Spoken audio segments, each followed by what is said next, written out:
मैं सिर्फ ये कहना चाहूंगा कि हमारी संस्कृति तो वो रही है कि हमने शरण में आए हुए व्यक्ति की रक्षा के लिए ऐसे ऐसे उदाहरण दिए हैं जो विश्व में आपको कहीं नहीं मिलेंगे। भारतीय पुराणों में और बौद्ध जातक कथाओं में राजा शिबी का उल्लेख आता है कि एक कबूतर जिसको बाज पकड़े ले रहा था वो उनकी शरण में आ जाता और कहता मेरे प्राणों की रक्षा करिए। तो राजा शिबी कहते हैं ठीक है मैं रक्षा करूंगा। वो बाज को कहते हैं अब ये मेरे शरणागत हो गया, अब ये तुम्हें नहीं मिलेगा। तो बाज कहता मैं भी तो आपकी प्रजा हूं, ये मेरा भोजन है, आप मुझे अपने भोजन से वंचित कैसे कर सकते हैं। तो राजा शिबी कहते हैं हाँ ये भी ठीक है, तो अब मैं इसको शरणागत को नहीं छोड़ूंगा, परंतु यदि तुम्हें भोजन चाहिए तो अपने शरीर से उतना ही मांस निकालने को तैयार हो।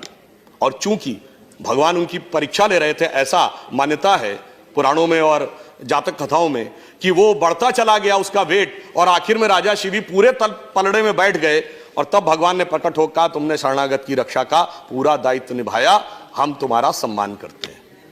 इसीलिए शायद अटल जी ने यह पंक्ति लिखी थी कि मैंने छाती का रक्त पिला पाले विदेश के क्षुधित लाल, मुझको मानव में भेद नहीं मेरा अंतस्थल उर विशाल, शरणागत की रक्षा की है मैंने जीवन भी देकर, विश्वास नहीं यदि आता तो यह साक्षी है इतिहास अमर। अब कहा जाएगा साहब आप शरणागत को दे रहे हैं तो सबको क्यों नहीं दे रहे। तो भारतीय संस्कृति में यदि राजा शिबी के कबूतर की कथा है तो तक्षक नाग की भी कथा है। राजा परीक्षित को श्राप मिला था तो यह था कि कोई सांप आकर उनको मारेगा, उन्होंने पूरी व्यवस्था कर ली थी।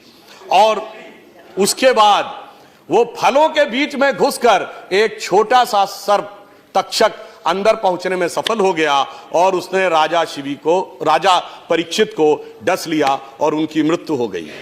अब इस बात से सबक लेकर उनके पुत्र राजा जन्मेजय ने एक ऐसा यज्ञ किया था जिसमें सारे के सारे नाग आकर भस्म होने लगे थे। इसलिए मैं कहना चाहता हूं दूध भी पिलाते हैं परंपरा हमारी मित्र, किंतु नाग यज्ञ का विधान नहीं भूले। तो हम घुसपैठिए और शरणागत दोनों का नीर छीर विवेक की क्षमता हमें भारतीय संस्कृति परंपरा भी देती है।